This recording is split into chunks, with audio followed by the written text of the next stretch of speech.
बहुत स्वागत है। मैं हूं नवीन पांडे। 2024 की अंगड़ाई, यूपी की रण में असली लड़ाई। जी हां, गांधी परिवार क्या एक बार फिर अमेठी और रायबरेली की लड़ाई में उतरने जा रहा है। कांग्रेस इलेक्शन कमेटी की बैठक में इस पर थोड़ी देर में मुहर लग सकती है। बैठक अभी शुरू हो चुकी है और इसी के साथ ये सवाल भी खड़ा हो गया है, क्या कांग्रेस इस बार यूपी के मैदान में बीजेपी को पस्त करने के लिए हर दांव आजमाना चाहती है? प्रियंका की एक्टिव पॉलिटिक्स के लिए रायबरेली कितना मुफीद साबित होगा? और उनके पति रॉबर्ट वाड्रा जो लगातार खुलकर टिकट मांग रहे हैं, उनका क्या होगा? ये सवाल लोकसभा चुनाव के भी लगातार सामने आ रहे हैं। कांग्रेस की यूपी कमेटी ने दोनों के नाम का प्रस्ताव करके भेज दिया है और तभी से इस पर कयास लगने लगे थे। लेकिन यह भी एक सच है, कोई कमेटी तब तक राहुल और प्रियंका के बारे में फैसला नहीं ले सकती जबकि गांधी परिवार खुद न चाहे। तो 2019 में 55,000 वोटों से अमेठी में मिली हार के बाद राहुल गांधी इस बार अमेठी के रण में उतरने के लिए कितने तैयार हैं? और बीजेपी की केंद्रीय मंत्री स्मृति ईरानी कितनी तैयारी कर चुकी है उनको हराने के लिए? इस पर चर्चा करेंगे।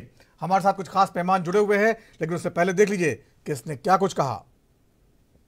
आप मुझे बताओ, क्या कृष्ण कन्हैया की धरती पर आप गौ कसी करने की छूट देंगे क्या? देंगे क्या? अरे मुझे बताओ, हमारे भगवान राम और हमारे भगवान कृष्ण तो इस धरती पर उनके अवतार का कारण ही क्या था? गौ ब्राह्मण की रक्षा करने के लिए अवतरित हुए थे। और ये क्या कहते हैं? कहते हैं हम अल्पसंख्यकों के रुचि के खान पान की पूरी स्वतंत्रता देंगे। यानी उनको बहुत संख्यकों की रुचि का खाना नहीं पसंद है। कांग्रेस को ये पसंद नहीं है। कांग्रेस का डीएनए भारत को और भारतीयता को पसंद नहीं करता है। समाजवादी पार्टी उन्हें बिना मांगे समर्थन देने के लिए हमेशा तैयार रहती है और इसीलिए लोग कह रहे हैं, यानी रुचि का खाने का मतलब गौ कसी की छूट देना। क्या हिंदुस्तान इसको स्वीकार करेगा? क्या हिंदुस्तान इसको स्वीकार करेगा? क्या राम और कृष्ण के भक्त और उनके अनुयायी क्या इसको स्वीकार करेंगे? बहनों और भाइयों, कांग्रेस और सपा के इस मंसूबों को पूरा नहीं होने देना है। कांग्रेस एक और कार्य करती है, एक और बात कहती है कि अल्पसंख्यकों के व्यक्तिगत कानून लागू करेंगे। आप मुझे बताओ, 3 तलाक की कुप्रथा को रोक लगाई गई, क्या आप 3 तलाक की कुप्रथा को फिर से लागू करेंगे क्या? ऐसे लोगों को समर्थन करेंगे क्या? बहनों और भाइयों, हमें इन लोगों के मंसूबों को देखना होगा। देश के अंदर तालिबानीकरण, देश के अंदर माओवादी अपसंस्कृति को ये लोग जबरन थोपने का प्रयास करेंगे और इससे पहले कि इनके मंसूबे सफल हो, अपने वोट की ताकत से इनको सही जगह पहुंचा देने की आवश्यकता है। और इसीलिए आज हम सब आपके बीच आए हैं। भारतीय जनता पार्टी इस चुनाव में आपके पास आई है। आपने देखा होगा, भारतीय जनता पार्टी ने जो कहा था करके दिखा दिया। भारतीय जनसंघ के समय से भारतीय जनता पार्टी के कार्यकर्ता एक ही नारा लगाता था, जहां हुए बलिदान मुखर्जी व कश्मीर, जहां हुए बलिदान मुखर्जी व कश्मीर हमारा है। और इसके लिए भारतीय जनता पार्टी ने नारा दिया था, एक देश में 2 प्रधान, 2 विधान, 2 निशान नहीं चलेंगे, नहीं चलेंगे।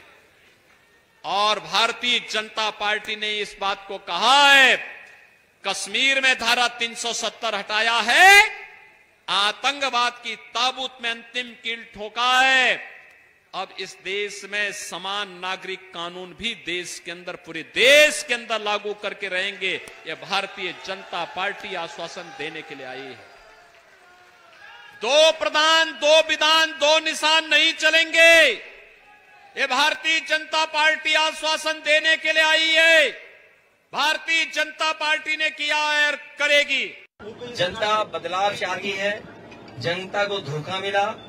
जैसे उन्होंने जुमला दिया था वैसे ही इन्होंने गारंटी की घंटी दी है। जो लोग 400 पार की बात कर रहे थे, जनता ने भी मन बना लिया है कि संविधान को खत्म करने वालों के साथ आर और पार होगा। आप 100 का काम कन्नौज में कराया, कन्नौज पार्क बनाया था, 5 सालों से चालू नहीं किया सका। क्या इंसारे न केवल जनता के लिए किए हुए काम रोक दिए, लेकिन बड़े बड़े काम भी रोक दिए। इसी क्षेत्र में हवाई पट्टी बनी थी, हवाई पट्टी पर कभी हवाई जहाज नहीं उतर पाया। ये सड़कें जितनी बनी हुई दिखाई दे रही हैं आपको, हॉट व्हील्स की और चौड़ी चौड़ी सड़कें, ये समाजवादियों की देन है। सड़कों पे चलती हुई एम्बुलेंस समाजवादियों की देन है।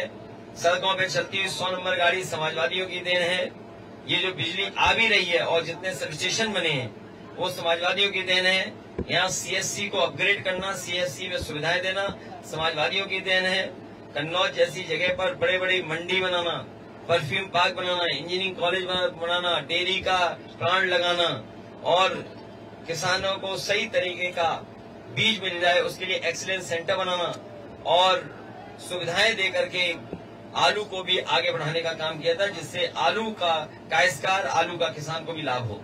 अब आप जानते ही हैं, आपने देखा होगा कि भाजपा के कई नेता, कई मंत्री, कई जो चुनाव के उम्मीदवार हैं, जगह जगह में जाकर कह रहे हैं कि वो संविधान को बदलना चाहते हैं। देखा है आपने, सुना है, टीवी पे देखा। अच्छा, वो सब कह रहे हैं कि हम संविधान बदलना चाहते हैं। मोदी जी जब मंच पे आते हैं तो वो कहते हैं कि ऐसी कोई बात नहीं है। लेकिन अगर आप इनका इतिहास देखो और देखो कि किस तरह से ये लोग पिछले 10 सालों से किस तरह से इन्होंने इस देश में अपना राज चलाया है, तो जो करने जा रहे हैं वो बात हमेशा वो अपने छोटे नेताओं से, मंत्रियों से कहीं कहीं बुलवा देते हैं और सबसे पहले शुरू में उस बात को नकारते हैं। तो शुरू में क्या कहते हैं कि चलो एक उम्मीदवार से कहलवा दिया, एक मंत्री से कहलवा दिया, किसी और से कहलवा दिया और हम मना करेंगे कि भाई हम ऐसा नहीं करने जाएंगे। जैसे ही सत्ता फिर वापस आती है तो वही चीज करते हैं जिसको इन्होंने नकारा था। तो ये इनका एक पुराना सिलसिला, एक पुराना तरीका है। आज हमने देखा कि कितनी खतरनाक चीज कह रहे हैं कि इनके लोग कह रहे हैं कि संविधान को बदलेंगे। इस संविधान ने ही आपको अधिकार दिया, तो इसको बदलने का क्या मतलब है? इसको बदलने का एक ही मतलब है बहनों और भाइयों, कि ये लोकतंत्र को और भी दुर्बल बनाना चाहते हैं, कि इस देश की जनता को दुर्बल बनाना चाहते हैं। 10 सालों में उन्होंने ऐसा कोई काम नहीं किया जिससे हमारा लोकतंत्र, जिससे आपके अधिकार, चाहे आदिवासियों के अधिकार हो, चाहे दलितों के अधिकार हो, चाहे किसी आम जनता के अधिकार हो, उनको मजबूत करने का काम नहीं किया है, सिर्फ उनको कमजोर करने का काम किया है। और जितने भी ऐसे संस्थान हैं जो लोकतंत्र को बचाते हैं, जो आपको बचाते हैं, आपके अधिकारों को बचाते हैं, उनको कमजोर किया है। चाहे आप मीडिया को लीजिए, एक जमाने में जब हम लोगों की सरकार होती थी तो मीडिया हर रोज हमसे सवाल उठाती थी, हर रोज कहती थी कि भाई सरकार ये गलत कर रही है, वो गलत कर रही है, और ये अच्छा होता है लोकतंत्र के लिए। देखिए भैया, जो जय श्री राम का जय घोष कर रहे हैं, अभी तक हम लोग अमेठी में मुद्दे ढूंढ रहे थे, अब हम कांग्रेस का प्रत्याशी ढूंढ रहे हैं। लेकिन हमसे कहा गया है कि आज वायनाड का वोट हो गया है, इसके बाद कांग्रेस के प्रत्याशी आएंगे, लेकिन पहले राम मंदिर को जाएंगे। हमने कहा भैया निमंत्रण राम जी का ठुकरा दिए, अब मंदिर जाएंगे, क्योंकि उनको लगता है मंदिर जाने से वोट पाएंगे। मतलब कि भगवान को भी धोखा देने जाए। इसीलिए आज कहती हूँ कि जो इंसान को रिझाने के लिए भगवान से छल कर दे, वो हम सबका क्या खाक हो पाएगा। मैं तो कहती हूँ जो सच्चे मन से राम का नहीं, वो हमारे किसी काम का नहीं। किसी काम का नहीं, स्मृति ईरानी लगातार हमला कर रहे हैं अमेठी में, और इस समय चल रही है कांग्रेस कमेटी की बैठक, जिसमें राहुल गांधी के अमेठी के चुनाव लड़ने पर फैसला लिया जा रहा है। फैसला तो केवल एक औपचारिकता है, होगा वही जो गांधी परिवार चाहेगा। तो यानी सब कुछ मिलाकर ऐसी कहानी बनाई जा रही है जिससे वायनाड के लोगों को बुरा न लगे, और राहुल गांधी अमेठी से चुनाव में उतर सकें। इस पर चर्चा करेंगे। हमारे साथ कुछ खास मेहमान मौजूद हैं, उनसे बात करेंगे। प्रदीप भटनागर जी हैं, बीजेपी के नेता, हमारे साथ। आपका बहुत बहुत स्वागत है। स्वामीनाथ जायसवाल, कांग्रेस के प्रवक्ता, आपका बहुत बहुत स्वागत है। अशोक सिंह बिसेन, समाजवादी पार्टी के प्रवक्ता, आपका बहुत बहुत स्वागत है। और राजनीतिक विश्लेषक के तौर पर जुड़ेंगी कंचन कुमारी, आपका भी बहुत बहुत स्वागत है। सबसे पहले बात कांग्रेस की, इसलिए स्वामीनाथ जायसवाल जी सवाल शुरुआत आपसे करेंगे। कांग्रेस इलेक्शन कमेटी की बैठक शुरू हो चुकी है। राहुल गांधी का नाम अमेठी के लिए तय होना है। प्रियंका गांधी भी रायबरेली से चुनाव मैदान में उतर रही हैं या नहीं, यह भी बड़ा सवाल है। अब तो केरल के चुनाव निपट गए हैं, वायनाड के निपट गए हैं, इतना सस्पेंस खड़ा करने की जरूरत क्या है? साफ साफ बता दीजिए। 1 तारीख को राहुल गांधी, 2 तारीख को प्रियंका गांधी नॉमिनेशन करेंगी, बता दीजिए। देखिए नवीन भाई, हम लोगों से ज्यादा विपक्ष को पेट में दर्द हो रहा है। रायबरेली अमेठी कांग्रेस का गढ़ और कांग्रेस का व्यवस्था रहा है। वहां पर कोई समीकरण बैठाने की जरूरत नहीं है। एक बार झूठ बोलकर कोई आ जाता है, लेकिन वहां पारिवारिक संबंध है और वहां का रिश्ता रोटी से और दामन से है। वहाँ के लोग अपने परिवार मानते हैं, गांधी परिवार। लेकिन पिछली बार तो रिश्ता टूट गया था ना स्वामीनाथ जी, 55,000 वोटों से राहुल गांधी हार गए थे ना। रिश्ता नहीं टूट सकता है। मद्दई लाख बुरा चाहे तो क्या होगा, वही होगा जो मंजूर खुदा होगा। अब वो रिश्ता हमारा न टूटा है न टूटेगा। चाहे आप जिस तरह से 13 रुपया किलो चीनी लेकर जाने वाली स्मृति ईरानी जी, जो 10 रुपया 2 रुपया बढ़ जाता था सिलेंडर, तो लेके सिलेंडर पहुंच जाती थी। आज स्मृति ईरानी जिस तरह से भारतीय जनता पार्टी का प्रोपगंडा एजेंडा, नौकरी के नाम पर युवाओं को भ्रमित करना, 2 करोड़ नौकरी 15 लाख खाते, लोग समझ चुके हैं कि ये भारतीय जनता पार्टी। अभी तो माननीय प्रधानमंत्री जी जो अपने पद के गरिमा को खत्म करते हुए मंगलसूत्र 70 साल में जो कांग्रेस आज तक कभी ऐसा सोचा नहीं, और एक प्रधानमंत्री अपने मन की बात कांग्रेस पार्टी पर लाके थोपने वाला काम कर रहे हैं।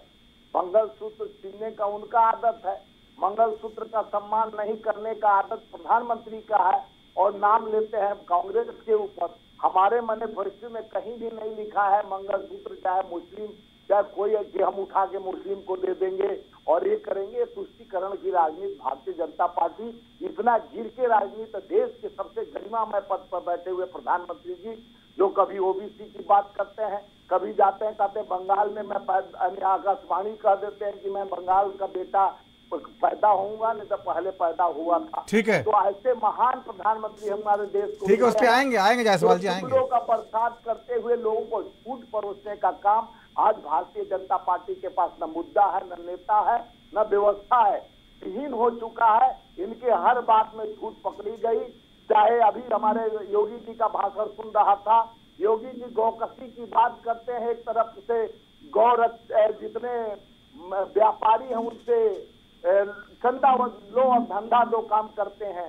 चंदा लिया जा रहा है उसी गौकसी वालों से जो भी का व्यापारी है, चंदा लो धंधा दो, और कहते हैं कि हम गौकसी ठीक है बंद कर देंगे। ठीक है, जवाब ले लीजिए, जवाब ले लीजिए। दो तरफा दोगलापन नहीं होना चाहिए देश के साथ। ठीक है, जवाब ले लीजिए। प्रदीप भटनागर जी, जिस तरह से कांग्रेस लगातार कह रही है कि आप लोगों के पास कोई मुद्दा नहीं है, बार बार चुनाव को हिंदू मुसलमान ले जा रहे हैं, राहुल गांधी जी यूपी से उतर रहे हैं, यूपी का माहौल बदलेगा, कन्नौज से अखिलेश जी उतर चुके हैं, कहीं ना कहीं यूपी में माहौल इस बार उतना फेवर में नहीं है बीजेपी के, ये आप भी महसूस कर पा रहे होंगे। मैं तो हार्दिक स्वागत और अभिनंदन करता हूं राहुल जी का भी और प्रियंका जी का भी, और मैं तो कोशिश नहीं की अपने हाथ से स्वागत करूं उत्तर प्रदेश के शुरुआत में एंट्री कि आप आए उत्तर प्रदेश, तो बहुत बड़ा एहसान किया। जो उत्तर प्रदेश के प्रधानमंत्री और बहुत लंबे टाइम तक सांसद बनाया, सरकारी सुविधाएं दी, सरकारी बंगला दिया, सरकारी सिक्योरिटी दी और राजकुमार की तरह रखा, और उसको रणछोड़ की तरह किस तरीके से कांग्रेस भाग गई। नहीं, कहाँ छोड़ा, हाथ रहे ना, आपने कहा रण छोड़ रहे, वो तो आ रहे हैं, आ रहे हैं ना, भागे तो रण छोड़ थे ना। प्रियंका जी वही है ना, बेटी हूँ लड़ सकती हूँ, दोबारा नहीं दिखाई दी कहीं भी। इतनी कोई रण छोड़ निकली उत्तर प्रदेश में, दोबारा विधानसभा चुनाव के बाद आई नहीं। तो ये झूठे और जुमलेबाजी लोग हैं, ये कांग्रेस के सबसे चीटर, फ्रॉडी, झूठे और एक नंबर के झूठे वो लोग हैं, ये मक्कार लोग हैं कि हिमाचल में जाके वादा करके आए थे कि पहले असेंबली, पहले विधानसभा की बैठक होगी, उसमें 1 लाख रुपए, 1 लाख नौकरी और बहनों को पेंशन चालू कर देंगे। क्या कह रहे हैं मुख्यमंत्री? वो रोजगार की बात करते थे, नौकरी की बात नहीं करते, और बाकायदा रिकॉर्डिंग में है। मैं झूठ अगर हूं तो रिकॉर्डिंग निकाल सकते हैं, मगर ये लोग ऐसे ही, ये जब उन्होंने मध्य प्रदेश सरकार बनाई तो वह क्या बोल गया राहुल जी कि पहली बैठक में सारे कर्जे किसानों के माफ कर देंगे, आपके उत्पादन को बढ़ा देंगे, बहन बेटियों की पेंशन बांध देंगे। ना तो वहाँ पेंशन बनी उनसे, ना इसे कर्जे माफ हुए, और उल्टा शराब के घोटाले में मंत्री जेल चले गए और मुख्यमंत्री भी घर चले गए बिस्तर उठा के अपना। तो ये लोग क्या झूठ बोलेंगे। और राजस्थान में क्या हुआ वो हमने सबने देखा, वहाँ नौकरी 25 लाख पद खाली थे, एक को दे दिए।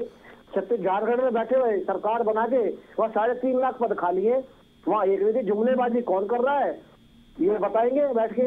ये थोड़ा बता दीजिए जो उनके विदेश में जो बैठे हैं दाढ़ी वाले, सर 2 सेकंड बस थोड़ा सा, जो इनको जो राहुल गांधी जी को विदेशी फंडिंग से, आतंकवादी फंडिंग से इंग्लैंड में, कनाडा में और कहां प्रेस कॉन्फ्रेंस और मीटिंगें कराते हैं, उन्होंने क्या बोला कि भाई ओबीसी दलित को देने के लिए जिस पे 2 मकान होंगे उसे ले लेंगे, और इनके मैनिफेस्टो में है, उन्होंने स्वीकार करा, प्रेस कॉन्फ्रेंस करी। अगर मैं झूठ बोल रहा हूं तो पात्रों ने कॉन्फ्रेंस करी और बोला ये चीज कि जिनमें सुविधा नहीं देंगे अल्पसंख्यकों को देंगे। हम गरीबों की बात करते हैं, जनता की बात करते हैं। इस तरह से कर्ज में डूबोने वाला प्रधानमंत्री ऐसा कोई मिला नहीं है जो 54 करोड़ से क्यों बीच में ना बोले? सुनिए चुपचाप, मैंने आपको सुना बैठ किया आपने, और जो 10-2 रही उत्तर प्रदेश की बात। अरे ये रणछोड़ है, इनको तो बिल्कुल जीरो कर रहे हैं। जायसवाल जी अभी आएंगे आपके पास। जायसवाल जी बोलने दीजिए। तो साहब चुनाव चल रहा है और चुनाव नतीजों में हम संतुष्ट बैठे हैं। हमने जनता के बीच में जो काम किया, जो विकास किया, जो न्याय। जायसवाल जी बीच में बोलेंगे तो कैसे बात सुनाई देगी? जायसवाल जी, जायसवाल जैसे लोग होपले से परेशान है, बीच में बोलेंगे तो कैसे बात सुनाई देगी? ये कोई नए थोड़ी ना कांग्रेस की दबंगी जो नेता है, तो दूसरे की आवाज दबाने के लिए चिल्लाएंगे। सब नेताओं का मैंने प्रवक्ता गाँव में कि भाई किसी बीजेपी खोलेगा कांग्रेसियों की, ऐसे धड़ाधड़ बोले जाओ, पीछे बोले जाओ, पीछे बोले जाओ, बोले जाओ, पीछे बोले जाओ। जायसवाल जी शांत हो जाइए, जायसवाल जी शांत हो जाइए। नवीन जी झूठ क्यों बोल रहे हैं? ठीक है, मैं मौका दूंगा आपको। जायसवाल जी मौका दूंगा, लेकर और 400 रुपया में सिलेंडर देने की बात मध्य प्रदेश। अभी मैं आपको मौका दूंगा तो बोल लीजिएगा ना, उनको बोलने दीजिए। जायसवाल जी, छत्तीसगढ़ में धान खरीदने की बात कहते, झूठ इतना बोलो कि गले में हड्डी न फंसे। प्रधानमंत्री तो रोज कभी कहते हैं पिछड़ों के हमसे बड़ा कोई नेता नहीं। अभी लोग ठीक है, आपकी बात आ गई। जायसवाल जी आपकी बात आ गई, ठीक है, बोलिए प्रदीप जी, बोलिए। जवाब दे दूं? हाँ हेलो, बोलिए प्रदीप जी। सिलेंडर की बात का जवाब दे देता हूँ जी। सिलेंडर की जितने भी एजेंसियां थी, इनके पास 100 से 100% पूरे भारत में कांग्रेसी और कांग्रेसी नेताओं के पास, और सबसे ज्यादा होटल रेस्टोरेंट कांग्रेस और कांग्रेसी नेताओं के। ये क्या बात हुई प्रदीप जी? कांग्रेसियों के पास है तो 10 साल सरकार तो आपकी चल रही है, ये क्या बात हुई? तो बताइए ना, जब सारा पैसा सब्सिडी में जा रहा था, इनसे जो है जवान तो ये नया तर्क दे दिया आपने उस तक खरीदने के लिए। ये तो इनका सिस्टम था।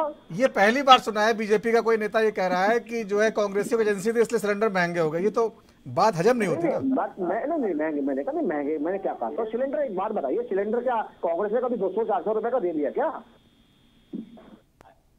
कि कांग्रेसियों का एजेंसी है इसलिए सिलेंडर महंगा हो गया, कांग्रेस का पेट्रोल टंक है इसलिए पेट्रोल महंगा हो गया। थोड़ा सुनना सीजिए, सुनना नहीं, आपसे सुनकर बर्दाश्त नहीं होता आपसे। दूसरे को बीच में मत लगा करिए, जब आपकी बारी आए आप पॉइंट नोट कर दीजिए, आप पॉइंट नोट कर लीजिए, बाद में जब सवाल। जायसवाल जी इस तरह बहस नहीं हो पाएगी। जायसवाल जी मंगलसूत्र का रक्षा नहीं कर पाए।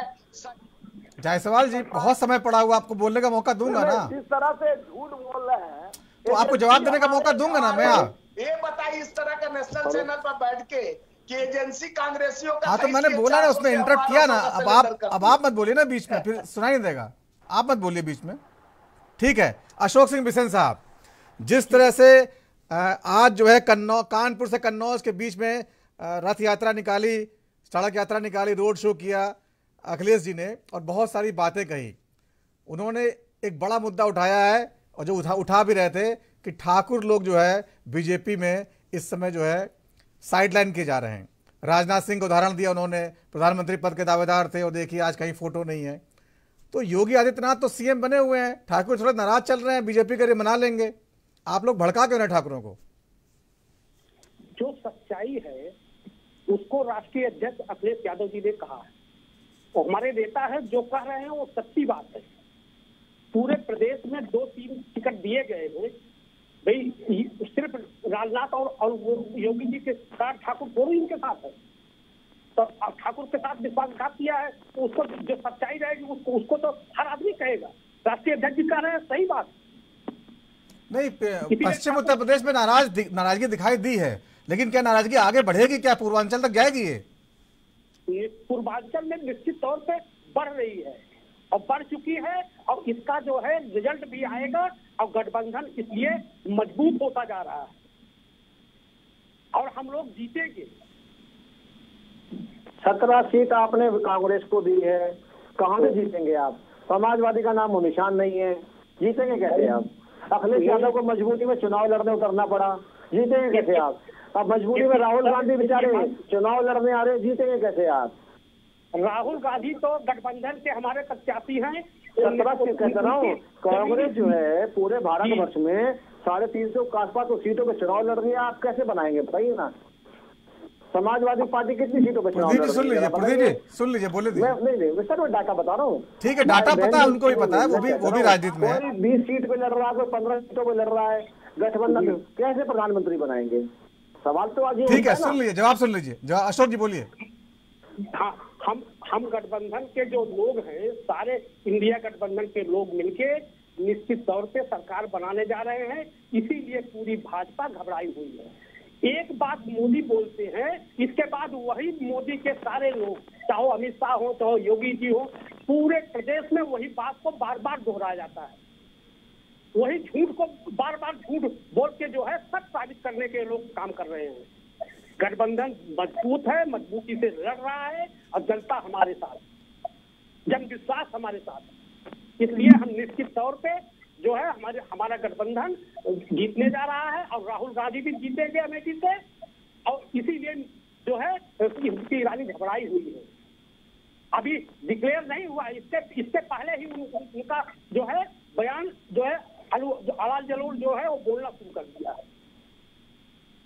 ठीक है, प्रियंका गांधी भी जो है रायबरेली से प्रियंका भी जीतेगी, राहुल भी जीतेंगे, और हम अम्बेडकर नगर भी जीतने जा रहे हैं, सुल्तानपुर भी जीतने जा रहे हैं।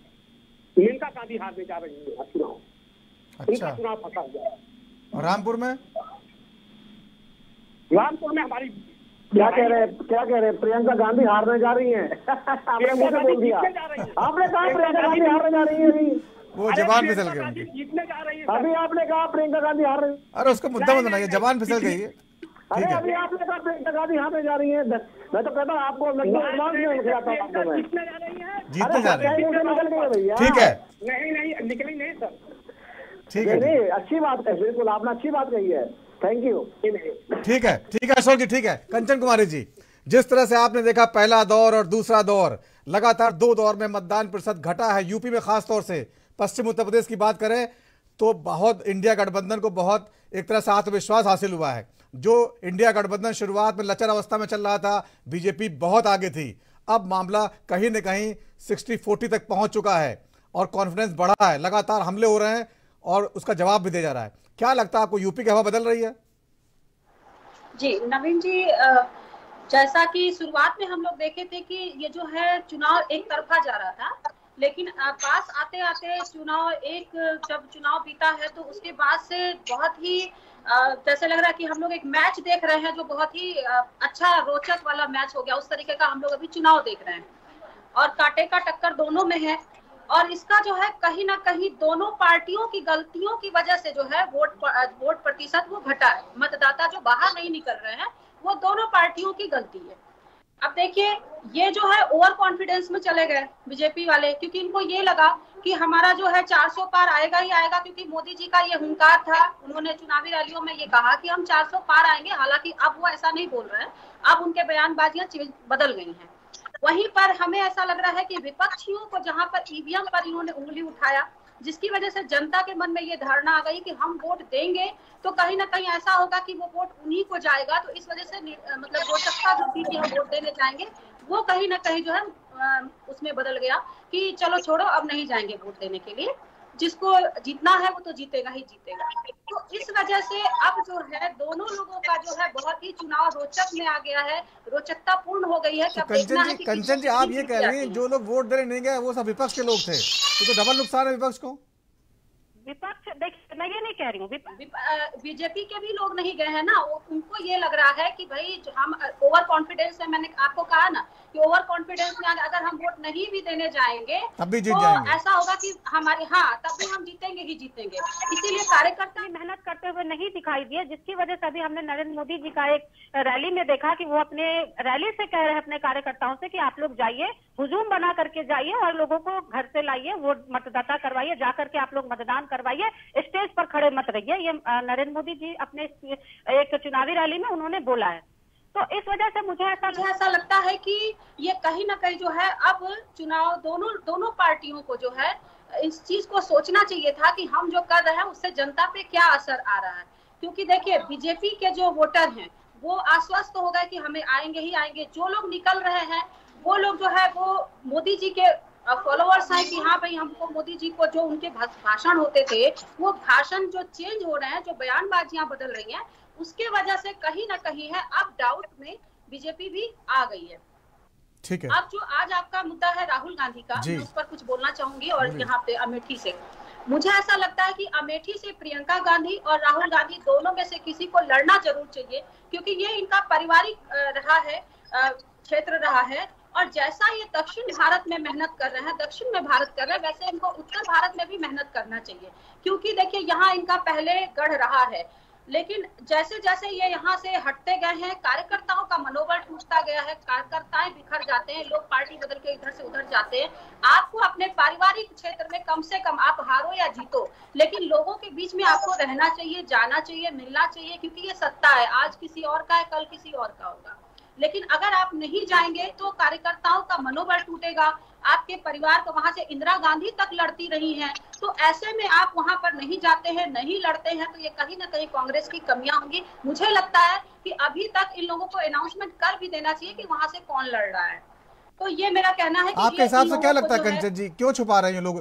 केरल की वोटिंग तो पूरी हो चुकी है, अब तो छुपाने कोई मतलब नहीं है। नहीं, छुपाना ही नहीं चाहिए। अब ये उनकी रणनीति क्या है, कैसे वो लोग कर रहे हैं, ये तो वो जाने। लेकिन मैं तो एक सलाह ही दे सकती हूँ, या मुझे जो समझ में आ रहा है वो मैं कह सकती हूँ कि अब तक अनाउंसमेंट हो जाना चाहिए कि कौन वहां से लड़ रहा है, क्योंकि वहां की सीट इनको छोड़ना ही नहीं चाहिए। वो उनका पारंपरिक है, वहां पर इंदिरा गांधी लड़ी, सोनिया गांधी लड़ी, अब इनमें से नहीं लड़ेंगे तो भाई ऐसे में जो आपके कार्यकर्ता है वो अपने आप को असहाय समझते हैं, वो समझते हैं कि मेरे पास कोई है ही नहीं, मैं किसके पास जाऊं, इसलिए वोटर जो है इधर उधर खिसक जाते हैं। ठीक है, ठीक है। वक्त छोटे से ब्रेक का है, ब्रेक के बाद लौटेंगे तो चर्चा को आगे बढ़ाएंगे।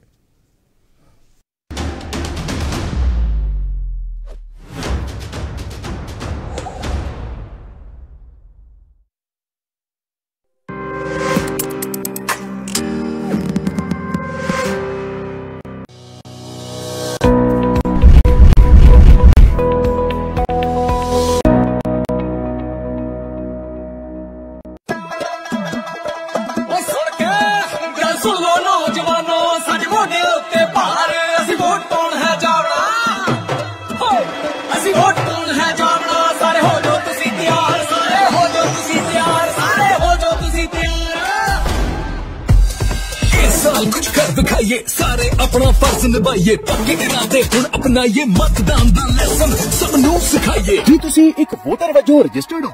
ਜੇਕਰ ਨਹੀਂ ਤਾਂ ਅਜੇ ਵੀ ਤੁਹਾਡੇ ਕੋਲ ਮੌਕਾ ਹੈ। 4 ਮਈ ਤੱਕ ਫਾਰਮ ਨੰਬਰ 6 ਭਰ ਕੇ ਵੋਟ ਬਣਵਾਓ ਅਤੇ ਆਉਣ ਵਾਲੀਆਂ ਲੋਕ ਸਭਾ ਚੋਣਾਂ 2024 ਵਿੱਚ ਵੱਧ ਚੜ੍ਹ ਕੇ ਵੋਟ ਪਾਓ।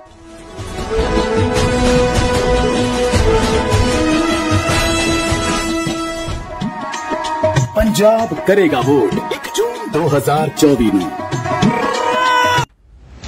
नहीं दबेगी कोई आवाज, हटेगे पर्दे, सामने आएगा हर राज। वो छिपाते हैं हकीकत, उनकी सच्चाई सामने लाते हैं हम। इसीलिए एएनबी न्यूज पर भारत को है नाज।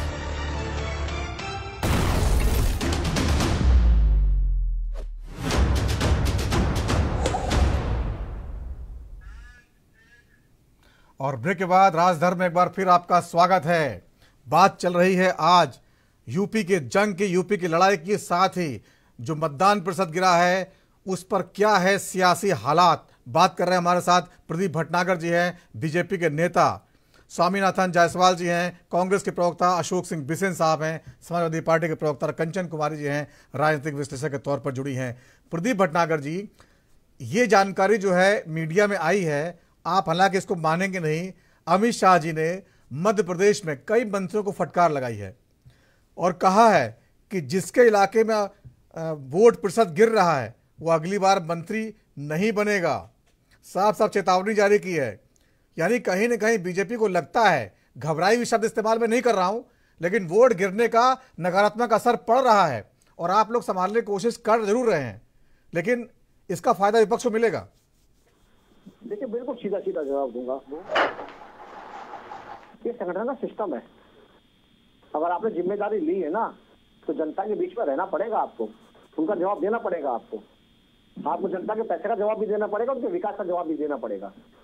ये तो सिस्टम है, मैं इसे नकारूंगा नहीं बिल्कुल भी। और रही मंत्रीगण हो चाहे बड़े पदाधिकारी हो जो बैठे हैं इन चीजों को लेके, उन्हें जवाब देना पड़ेगा, जवाबदेही बनती है। और मैं आपको बताता हूँ चुनाव के विषय में, मैं भी एक पार्टी का कार्यकर्ता हूँ। कल मैं पूरा दिन सुबह 6 बजे से लेके और 7 बजे तक मैं अपने बूथ पे रहूं, मैं जब तक बस से चले नहीं गए। बस के अंदर मैं हूं, चाहे मेरे राष्ट्रीय अध्यक्ष हो, चाहे मेरे मंत्रीगण हो केंद्र में, चाहे हमारे सुधांशु जी त्रिवेदी हो, चाहे राजनाथ सिंह जी हो, जितने भी कार्यकर्ता वरिष्ठ थे, सब ने अपने बूथों पे काम किया है। श्रीमती जी जो कह रही थी, मैं इनकी बात का खंडन कर दूं मैं कि ये पार्टी कार्यकर्ता है, सिपाही अपने कर्तव्य को जानता है। नाराजगी हो, लड़ाई हो, वो सब भूल दी जाती है। रही आपने कहा, आदरणीय प्रधानमंत्री जी ने बोला मंच के माध्यम से बहुत बड़ी रैली थी और बोला उन्होंने अपने कार्यकर्ताओं को कि वोट ज्यादा से ज्यादा वोट निकालना है, और हमने निकाली कल वोट। हमने संबंधियों को फोन कर, अपने पड़ोसी को फोन करके निकाला। मेरे कार्यकर्ता साथी बंधु जितने भी थे तो घर का कुंभ दिखटका इन्होंने। ऐसे ही 61% उत्तर प्रदेश में 60% नहीं पड़ गया, 61% मैं उत्तर प्रदेश से बिलोंग करता हूँ। इसी प्रकार त्रिपुरा में 70 से प्लस नहीं चला गया। कार्यकर्ताओं की शैली काम करने की है। कार्यकर्ताओं ने खूब, मैं नाच करता हूँ अपने भाजपा कार्यकर्ता को, सलूट करता हूँ मेरे साथी कार्यकर्ताओं को। उन्होंने रात दिन एक करके वोट डलवाया है, कोई अपने कर्तव्य के पीछे नहीं था। नहीं, लेकिन आपकी बात सही है, लेकिन ये क्या असर है कि मतलब जो है कि विपक्ष आगे बढ़ के आ रहा है? देखिए, विपक्ष अच्छी, देखिए इसका मजबूत कहता है, दो पहलवान मजबूत हो तो चुनाव कोई भी लड़ाई लड़ने मजबूत मजा आता है। देखिए, एक को हारना है। हम तो जनता की वोट से आए और जनता का वोट नहीं देगी, भेज देगी, हमें पत्ती नहीं है उसमें भी। जो हमें काम करने थे हमने काम किए, जो हमारे अधूरे काम है वो भी पूरे करने हैं। हम तो जनता की सरकार है, भारतीय जनता पार्टी ना सरकार नाम है हमारा, हम तो भारत की जनता की पार्टी है। ठीक है, चलिए आपने मजबूत तो माना उनको, कम से कम माना तो ठीक है। नहीं, मजबूत की बात तो देखिए, मैं तो कह रहा हूँ मजबूत होना चाहिए विपक्ष को, मैं हम सब मना कर रहे हैं, मगर विपक्ष को अपनी करनी को और अपनी कथनी को भी अच्छा करना पड़ेगा। आप मोदी जी की बुराई करते करते आप देश की बुराई करने लगे हो। अगर आपको जय श्री राम बोल दे तो आपके लिए वो बीजेपी वाला हो गया, सर आरएसएस वाला हो गया। आपको वंदे मातरम बोल दे, अभी आज तक आपने किसी लेकिन आप तो मंदिर जा रहे हैं, राहुल गांधी जी जा रहे हैं, प्रियंका गांधी जी मंदिर जा रहे हैं, आप उसमें परेशान है कि मंदिर क्यों जा रहे हैं? सर, आप किन की बातें कर रहे हो? कौन राहुल गांधी, प्रियंका गांधी? मैं तो विपक्ष की बात कर रहा हूँ। मैं तो क्या है इनकी औकात? जनता ने इन्हें बनाया था ना, जनता ने नीचे उखाड़ के फेंक भी दिया। ये वायनाड से भी जीत नहीं पाएंगे इस बार राहुल गांधी, गारंटी दे रहा हूँ मैं। वामपंथ जी ने इतना मजबूत चुनाव लड़ाया अपने सांसद, अपने कार्यकर्ता को, राहुल गांधी के पैर उखड़े में, इसलिए वायनाड से चुनाव अपनी इज्जत बचाने के लिए अमेठी आ रहे हैं। सच्ची बात यह है, क्योंकि वायनाड से इस बार जो है वामपंथियों ने हवा निकाल दी राहुल गांधी की, साथ नहीं दिया, अपना प्रत्याशी खड़ा कर रखा था। ये तो आप मानते हैं अगर मैं झूठ बोल रहा हूँ तो? ठीक है, तो देखिए स्वामीनाथ जी जवाब देना चाहेंगे, स्वामीनाथ जी जवाब दे दीजिए। नवीन भाई, दिल्ली खब्बा नोच का किस्सा सुने होंगे। प्रदीप भाई का गलती नहीं है, जैसे खिसियाल प्रधानमंत्री जी चल रहे हैं, अमित शाह जी चल, वेंकैया नायडू जी चल, अरे नड्डा जी चल रहे हैं, तो इनका कोई गलती नहीं है। अभी सैल्यूट मार रहे थे। आज इनको पता चल चुका है कि इनकी वस्तु स्थिति को 400 पार अभी बोलते जा रहे थे हर चुनाव में। अब उनका डब्बा बिगड़ गया। प्रदीप जी सुन लीजिए ना, भाई प्रदीप जी सुन लीजिए, फिर बोलिएगा, सुन लीजिए। 400 पार तक जुमला चल रहा था, लेकिन जनता ने ऐसा पटकनी मारा है, जनता ने ऐसा पटकनी 102 सीट का पहला चरण और 88 का जो चुनाव हुआ है और आने वाले 94 सीटों पर तीसरी चरण का होने वाला है, इन लोगों का मटिया यानी दक्षिण साफ और उत्तर हाफ, ये चल रहा है व्यवस्था। अब जनता मन की बात इतना सुन लिया, मन की बात सुनते सुनते 16 लाख करोड़ कर्ज अपने मित्रों को दिए, गरीब की बात नहीं करते करते 80 करोड़ लोगों को मैं फ्री में राशन देता हूं, 25 करोड़ गरीबी से ऊपर ले आया, तो 80-25 जोड़ लीजिए, 140 करोड़ में 105 लाख करोड़ लोग गरीबी रेखा के नीचे देश में है। तो आप गरीबी कम कहाँ किए? 105 करोड़ लोग जब गरीबी रेखा के नीचे है और आप कहते हो गरीबी दूर कर दिया, कि देश पे 54 लाख करोड़ कर्ज था और 205 लाख करोड़ हो गया। तो ये बढ़ती हुई महंगाई 38 साल का रिकॉर्ड तोड़ दिया। ये आपकी खामियां है। 770 किसानों को शहादत देना पड़ा, उनका मंगलसूत्र नहीं बचा पाए प्रधानमंत्री जी। 3 काले कानून लाकर जिस तरह से आप कहते हो सरिया कानून कांग्रेस लागू करेगा, 70 साल कहते हो कि कांग्रेस का राज रहा है, 70 साल में तो हमें किए नहीं। जब 14 के बाद आप लोग तुष्टीकरण, मुस्लिम, हिंदू, पाकिस्तान, एक क्या क्या भाषा का प्रयोग करते हो कि आपका मंगलसूत्र छीन के मुस्लिम को दे देंगे। एक इस तरह का प्रधानमंत्री का भाषा है, देश के पहला प्रधानमंत्री इस तरह का जिस तरह से भाषा का प्रयोग कर रहे हैं, आप न भूतो न भविष्य को ऐसा सुने नहीं होंगे कि जिस तरह से इनका जवान बोलने का तरीका, जिस तरह से बौखलाहट, जिस तरह से खम्भा नोचने वाला स्थिति आ गया है। प्रधानमंत्री एक असहाय समझ में आ रहे हैं कि उनके पास न मुद्दा है, न नेता है, न व्यवस्था है। चारों तरफ पटकनी मार चुके हैं प्रधानमंत्री जी। कभी ओबीसी पर चले जाते हैं, कभी महिलाओं की सुरक्षा। जब मणिपुर की बात आती थी, आसाम जाते हैं, सब जाते हैं, मणिपुर नहीं गए आज तक। तो ये देश के दूसरे जगह जाके बंगाल में कहते हैं यहाँ महिलाओं को साथे हुआ, उत्तर प्रदेश में इन्हीं के कार्यकर्ता हम आईआईटी के छात्रा के साथ गन पॉइंट पर रेप करते हैं। आईटी के नेता इनके 3 जाते हैं और पिस्टल दिखा के बीएचयू में इन्हीं के संसदीय क्षेत्र में रेप करते हैं, इन्हीं के रेप करते हैं, इन्हीं के चिन्मयानंद रेप करते हैं। इन्हीं के सारे रेपिस्ट भारतीय जनता पार्टी में भरे हुए हैं। चाहे रेपिस्ट हो, चाहे भ्रष्टाचारी, बड़े बड़े लिस्ट लेके भ्रष्टाचारियों का घूम रहे थे। 70,000 करोड़ 24 लाख क्लीन चिट मिलते जा रहा है, किस तरह से क्लीन चिट मिलते जा रहा है जो भाजपा के वॉशिंग मशीन में। ठीक है स्वामीनाथ जी, ठीक है। चंदा खोर है, चंदा लो धंधा दो, चंदा लो बीफ व्यापारी से, दारू व्यापारी से, भ्रष्टाचारी से, ईडी सीबीआई के जितने केस वालों से, चंदा लो धंधा दो, चंदा लो। ठीक है, हो गया। भारतीय जनता पार्टी चंदा खोर पार्टी का गले ही खुल चुका, ये समझ गया है। ये 400 पार नहीं, तड़ी पार होने वाले हैं। ठीक है, थोड़ा सांस ले लीजिए। प्रदीप जी थोड़ा जवाब दीजिए, फिर मैं आगे अशोक जी के पास चलूंगा। जी देखिए आप सुना आपने पूरा, इन्होंने चुनाव को लेके, चुनाव की योजनाओं को लेके, अपने राज्य को लेके कुछ एक शब्द बोला इन्होंने। किसानों को शहीद राहुल गांधी 600 कहते हैं, प्रियंका जी 700 कहती हैं, इन्होंने 770 कर दिया। ये रोज किसानों को शहीद करते रहते हैं, जवान शहीद होते हैं, ध्यान रखना जिंदगी के अंदर, पहली चीज। तो दूसरी चीज, ये अभी इन्होंने बड़ी दुनिया की भर की बातें करी, मगर काम की बात एक भी नहीं करी। एक छोटी सी भी कार्यकर्ता का हौसला बढ़ा देते, एक बता देते कि भाई प्रधानमंत्री कौन बनेगा, इसका नाम थोड़ा बता देते तो सुनने भी आता। ये बताते कि भाई वायनाड जो मैंने बोला है कि वायनाड से हारेंगे जीतेंगे नहीं, थोड़ा उस पर टीका टिप्पणी करते, मगर नहीं, क्वेश्चन का जवाब नहीं देना। 10 लाख से जीतते जा रहे हैं। आप अपना ख्वाब मेरी लाल का देखिए, इस तरह का बात मत करिए।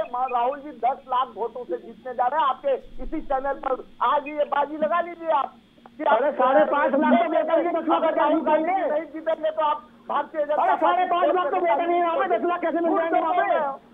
मोदी जी हारने जा रहे हैं, हम कहेंगे मोदी जी अरे मैं तो 5 लाख वोटर है, 10 लाख वोटर जीतेंगे राहुल गांधी तो बड़ा तो वायनाड से। गंगा जी अब बेटा मानना, अरे 10 लाख वोटर वायनाड में कहाँ है? ठीक है, गंगा मैली हो गई पार्टियों के पास। बोलने से मतलब है, देश जात ये तो साला मुंह में जब आ जाए आप बोल दीजिए और छुट्टी कीजिए। गंगा मैली हो गई, जनता को दोनों को समझते हैं, आपको चली जाएगी। भारतीय जनता पार्टी बलात्कारी पार्टी बन चुकी है। ठीक है स्वामीनाथ जी, ठीक है प्रदीप जी, ठीक है, ठीक है, ठीक है। मोदी जी का होना संभव है, मोदी जी बनारस से हारने जा रहे हैं। ठीक है, मोदी जी हारने जा रहे हैं, ठीक है, आपने आरोप लगा, ठीक है, आगे बढ़ते हैं, ठीक है, ठीक है, हो गया प्रदीप जी, ठीक है। और अशोक जी, नहीं मैं ये कह रहा हूँ वायनाड 5-5.5 लाख वोटर है, ठीक है, वायनाड का नतीजा आ जाएगा, जीत जाएंगे। अभी तो अमेठी पे आ रहे हैं ना, उसकी बात करते हैं। अशोक जी, जिस तरह से प्रधानमंत्री की बात बार बार उठा रहे हैं, कौन बनेगा प्रधानमंत्री? अखिलेश जी भी दावेदार है, 80 सीटें यूपी में है, एक बड़ी पार्टी है। अखिलेश जी भी तो आप उम्मीद कर रहे होंगे वो भी आगे आए, वैसे बीजेपी कह चुकी 5 साल में 5 प्रधानमंत्री बनाएंगे लोग। नहीं, बिल्कुल उम्मीद करेंगे और हम कार्यकर्ता जो है दिन में हम जो है बड़ी प्रसन्नता होगी कि अखिलेश जी प्रधानमंत्री बने, लेकिन ये इसको जो है हमारे राष्ट्रीय अध्यक्ष अखिलेश यादव जी और इंडिया गठबंधन तय करेगा कि कौन प्रधानमंत्री देश का बनेगा।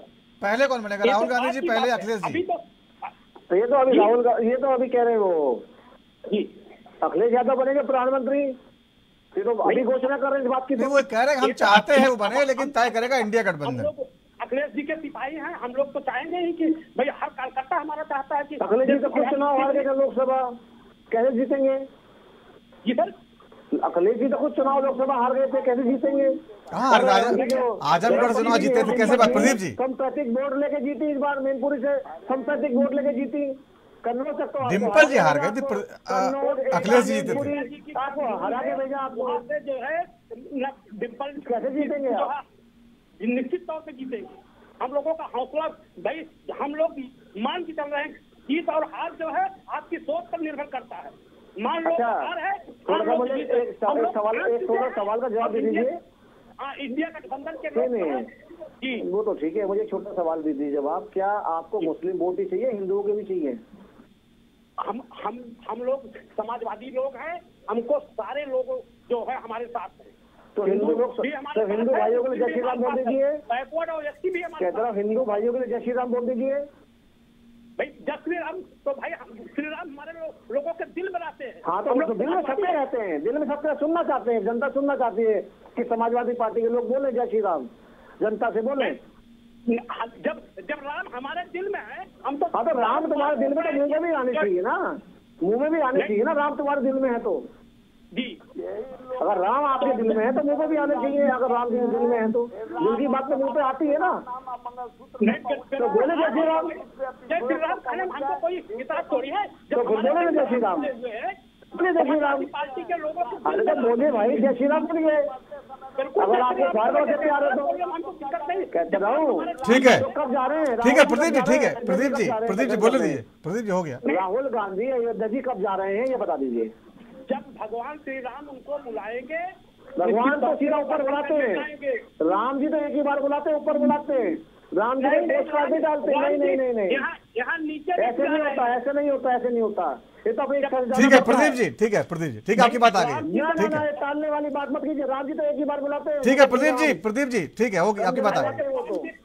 अपनी प्राण प्रतिष्ठा करा रहे हैं। हाँ तो बताइए ना कब जा रहे हैं, कब जा रहे हैं अखिलेश जी? राम जी के पास कब दर्शन करने जा रहे हैं? जी कब जा रहे हैं? अरे अखिलेश जी भी जाएंगे, कब जाएंगे? इनके पास कोई मुद्दा नहीं है, इनके प्रधानमंत्री के पास कोई मुद्दा नहीं। भगवान कैसे बुलाते हैं? कोई तारीख आता है, कोई तार आएगा, कोई ऐसी कॉल आएगी, कैसे मैसेज कैसे आएंगे बुलाएंगे बताएंगे राम? भाई हमारी श्रद्धा है। ठीक है, आप सब लोग बोलेंगे तो सुनाई नहीं देगा, कोई फायदा नहीं है। प्रदीप जी स्वामीनाथ जी शांत हो जाइए, शांत हो जाइए, ठीक है ठीक है ठीक है मुझे आगे बढ़ना है। कंचन कुमारी जी, जिस तरह से आपने देखा जब बीजेपी लगातार कोई मुद्दा आता है, जब विपक्ष हाइड होता है तो राम मंदिर और हिंदू मुस्लिम का मुद्दा उठा देती है, आपको लगता है विपक्ष को ये मुद्दा जवाब देना मुश्किल होगा? मैं यही तो अभी देख रही हूँ और मुझे हंसी भी आ रही थी कि विपक्ष को भी ये बात नहीं समझ में आ रहा कि किस तरीके से मुद्दे से अगर भटकाना हो तो राम जी को ले आओ, कृष्ण जी को ले आओ, मंगलसूत्र को ले आओ, इतना कुछ होते हुए भी आप लोग अभी तक नहीं समझ पाए इस चीज को कि सिर्फ मुद्दे से भटकाने का। आप अपने मुद्दे पे रहिए, बेरोजगारी और महंगाई को जिस तरीके से, और युवा बेरोजगार है, सबसे ज्यादा युवाओं का देश है ये भारत देश। युवाओं को क्या चाहिए, आप उस पे रहिए, उस मुद्दे को आप पकड़ के रहेंगे तो शायद आपका जो है वो वोट प्रतिशत बढ़ेगा। जितना ये राम के पीछे आपको लेकर के जाएंगे, भाई देखिए भगवान सबके हैं, इनके कहने से ये साबित नहीं हो जाता ना कि भगवान किसी एक के हैं। प्रदीप जी बोले नहीं। अगर आप राम के पीछे भागेंगे और कृष्ण के पीछे भागेंगे, देखिए राम जी किसी को लेकर के आ सकते हैं, राम जी ही भाजपा को लेकर के आएंगे। राम जी के नाम पर वोट मांगते रहे तो राम जी के नाम पर राम जी इनको लेकर के आएंगे, राम को लेकर के नहीं आ सकते, है ना? क्योंकि राम, अब आप राम को लेकर के देखिए, इतनी देर का डिबेट जो मुद्दे पे होना चाहिए वो हम लोग रामकृष्ण पर करने लगे, जो धर्म पर होने लगे। प्रदीप भटनागर जी कुछ सुनाई दे रही आपकी आवाज। प्रदीप जी आपकी आवाज बिल्कुल सुनाई दे रही है, आप शांत रहिए।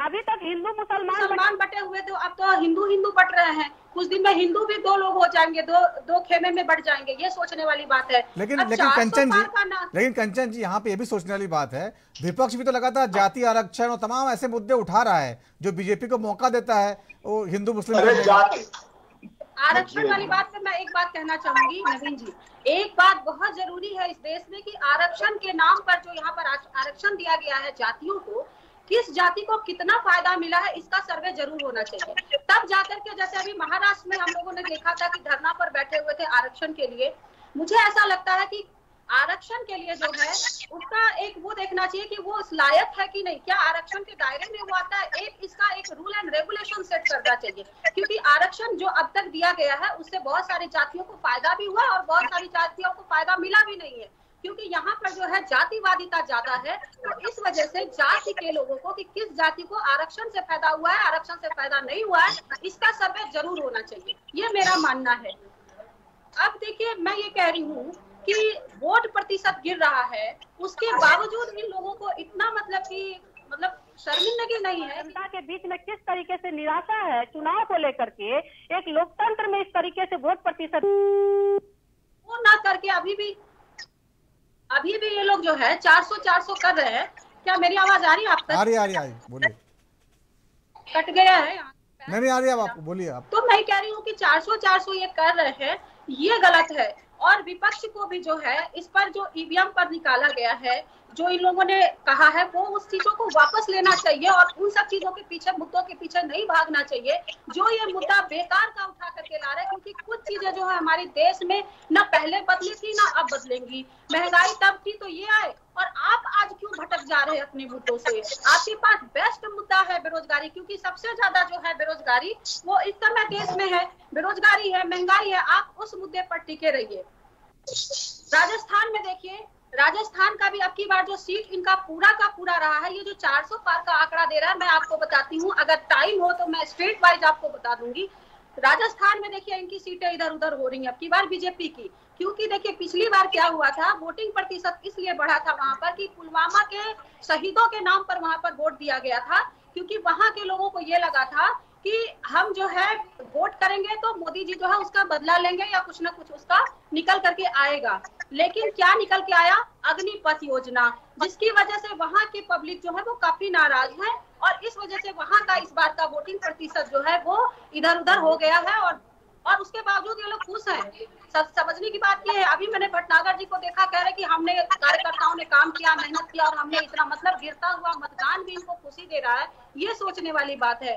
राम कृष्ण और धर्म का मुद्दा अब है ही नहीं, अब जनता को इससे कोई लेना देना है ही नहीं। वरना आपका मतदान तो मुझे लग रहा है कि 80% जाना चाहिए था। अगर ये सब मुद्दा होता तो आप 60 पे खुश हैं, 62 पे खुश हैं। अगर ये मुद्दे होते देश में तो जनता कहीं ना कहीं 70-80% घर से निकल करके वोट देती, खुद देती। मोदी जी के चुनावी रैलियों का और भाषणों का अगर इतना, योगी जी ने जो भी बोला, गौ पर बोला, इन सब चीजों का अगर इतना प्रभाव होता जनता पे, तो आपको, मुझे नहीं लगता कि कार्यकर्ताओं को डोर टू डोर जाने की भी जरूरत पड़ती। जैसे पहले चुनावों में हम लोगों ने देखा है, जनता ने भर भर के वोट दिया है बीजेपी को।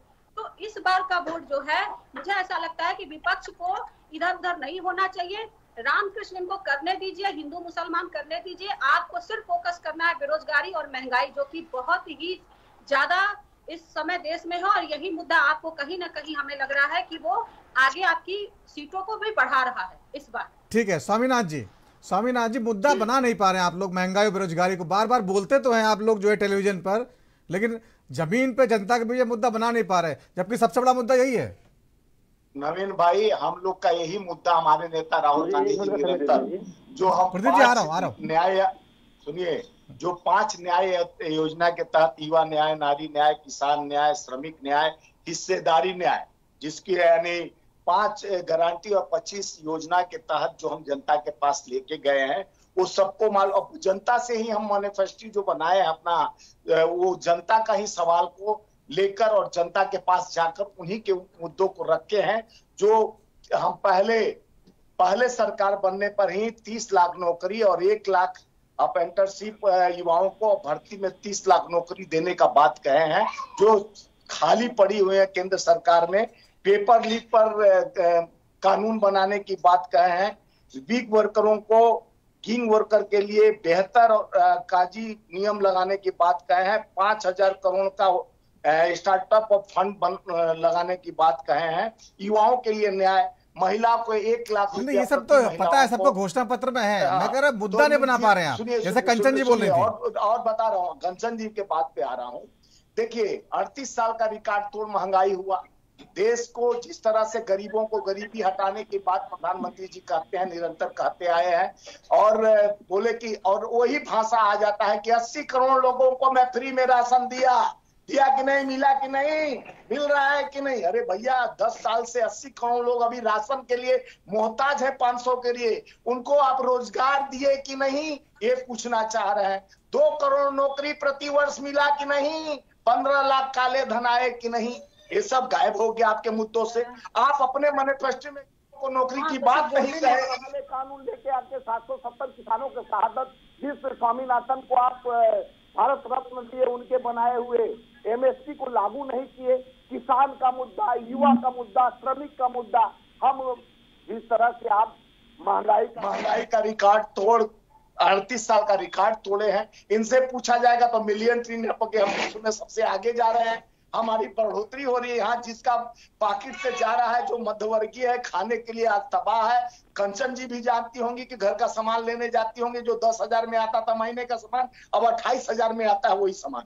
तो 200 रुपया का, यानी ये लोग कफन पर भी टैक्स लगाते हैं, कोयला। लेकिन स्वामीनाथ जी, देश का विकास तो हुआ है, देश का विकास तो जनता भी कहती है, इसीलिए तो कफन पर टैक्स अंग्रेज ने भी लगाया नहीं था, कफन और लकड़ी, कोयला और पनीर और दही पर टैक्स। लेकिन ये अंग्रेज से बढ़ के भी काले अंग्रेज है। ठीक है, दही, पनीर, तेल, राशन। ठीक है स्वामीनाथ जी, जवाब लेना मुझे। शिक्षा पर सुनिए, 18% तो एक कॉपी किताब जो पेंसिल है उस पर भी टैक्स लगा दिए, जो शिक्षा फ्री होना चाहिए। अपने बड़े पूंजीपति साथियों को 16 लाख करोड़ कर।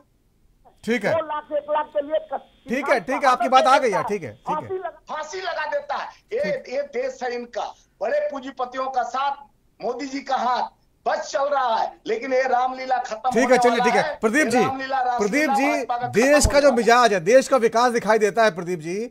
बहुत सारे सड़कें बनी, बड़े बड़े हाईवेज बने, सब कुछ दिखता है। लेकिन जब आदमी जो है, जो गरीब इंसान है, वो अपनी ओर देखता है, अपने परिवार की ओर देखता है, तो कहीं ना कहीं उसको वो विकास दिखता नहीं है। वो मोदी जी को मानता है, अच्छे रहता है, ग्लोबल लीडर हैं, लेकिन जब व्यक्तिगत परेशानी इतनी ज्यादा है, महंगाई, बेरोजगारी की वजह से कहीं ना कहीं उसका भरोसा टूटा है, और ये दिख रहा है जो वोटिंग कम हो रही है। आप मानिए इस बात को।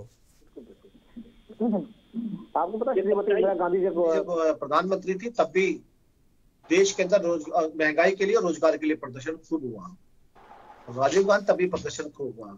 तो मैं थोड़ा सा आपके सवाल का जवाब दूं, थोड़ा मैं बहन जी जो बैठी श्रीमती थी, उनके सवाल का जवाब दूं। आवाज साफ नहीं आ रही है। जायसवाल जी बीच में बोलिए ना, बीच में बोलिए। नहीं, इनकी आवाज साफ नहीं आ रहा है, बोला साफ करवाइए आवाज। बोलिए। जय श्री राम। बोले समय कम बचा है। प्रदीप जी जवाब दीजिए, समय कम बचा है। मैं थोड़ा जवाब दे बात कर रही थी अभी, तो राजस्थान में विषय बता देता हूँ। जो आप जो 40 शहीद जवानों की बात करें, उनका बदला लिया, तो थोड़ा सा बता तो दीजिए। राजस्थान में अगर सरकार अगर अच्छा काम किया होता तो सरकार हाथी क्यों कांग्रेस की तरह, बता दीजिए। इस भारत देश के अंदर सबसे ज्यादा अगर दंगे हुए तो राजस्थान में हुए। बड़ा अच्छा उदाहरण दे रही थी आप राजस्थान का। तो थोड़ा सा ये कांग्रेस समर्थक जो आप विश्लेषक बैठे हैं, तो थोड़ा सा तोड़ जब बैठे ना, तो बराबर लेके बैठना चाहिए। आप विश्लेषक हैं, चाहे वो विपक्ष के लिए हो चाहे पक्ष के लिए। आप सब पे भारी है, इसलिए बैठाया गया आपको। आप सब पे भारी, जवाब दीजिए। हाँ हाँ, आपकी बातें नहीं बदल जाएंगी आपके कहने से। मैडम सुन लीजिए, मैंने आपको बीच में नहीं बोला, सुन लीजिए अब आप 400 पार का पर्ची लेके बैठे रहिए। शांति कैसे रहूं? आपने तार छेड़ दी, कैसे शांत रहे? सुन लीजिए कैसे ये बताइए आपने 400 का पर्ची लेके आप बैठे हुए हैं, इतना ज्यादा आपका कॉन्फिडेंस है तो वोट प्रतिशत गिर रहा, उसमें भी आप खुशी है, खुश मतलब इतना ये सोचने वाली बात है। आप कह रहे हैं कि हम घर घर जा करके निकलवाए हैं, वोट करवाए हैं, इतने कम प्रतिशत पे भी आप खुश हैं, ये सोचने वाली बात है। कहाँ 400 का पार का आंकड़ा आप ये पकड़ करके हाथ में बैठे हुए दफ्ती, जैसे जेल में लोग पकड़ के खड़े रहते हैं ऐसे करके, वो अच्छा नहीं लगता। प्रदीप जी बोलिए। कांग्रेस समर्थक सुन लीजिए दूसरे को भी, अब बोलिए। कोई बात नहीं। हाँ हाँ सुन लीजिए, देश के समर्थक हैं हम देश के समर्थक हैं। सच्चाई का आईना दिखाएंगे तो कांग्रेस वादा करके ठगते नहीं है, हमसे कॉन्फिडेंस है, वादा करके ठगते नहीं है, समय मत खराब कीजिए, बिल्कुल कॉन्फिडेंस में रहिए, बिल्कुल कॉन्फिडेंस में रहिए। समय कम बचा है। अगर आपको समय का इज्जत होता है 10 साल आपने गंवा दिया, 10 साल आपने गंवा दिया, 10 साल आपने गंवा दिया, और उसके बाद भी आप नेहरू और इंदिरा गांधी में चले जाते हैं, प्रेजेंट में नहीं रहते हैं। आपको पास्ट में जीने की आदत पड़ गई है, आपको पास्ट में जीने की आदत पड़ गई है ना। अगर समय का इतना ही आपको वैल्यू होता ना तो 10 साल आपने बिता दिया लोगों को ठगने में। विकास किया अपना, विकास बता दीजिए, 25 लाख दे रहा है,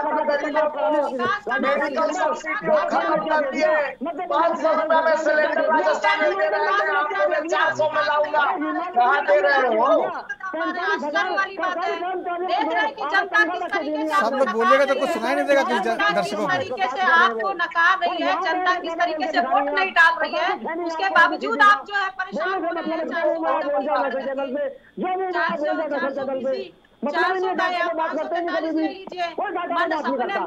कंचन जी सुन लीजिए, कंचन जी सुन लीजिए, कंचन जी सुन लीजिए। कोई भी देख सकता है, जनता जनार्दन है, जनता को जो चाहिए वो बोलेगी जनता, बिल्कुल बोलेगी। ये महिलाओं का सम्मान करते हैं, ये महिलाओं का सम्मान। जो आपने विकास किया है वो बोलिए ना।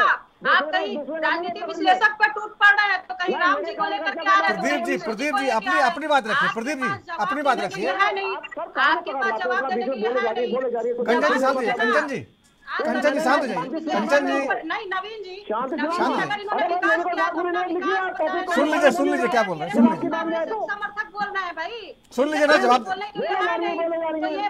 कभी राम लगता है आप लोग बहस को आगे बढ़ाने में इंटरेस्टेड नहीं है।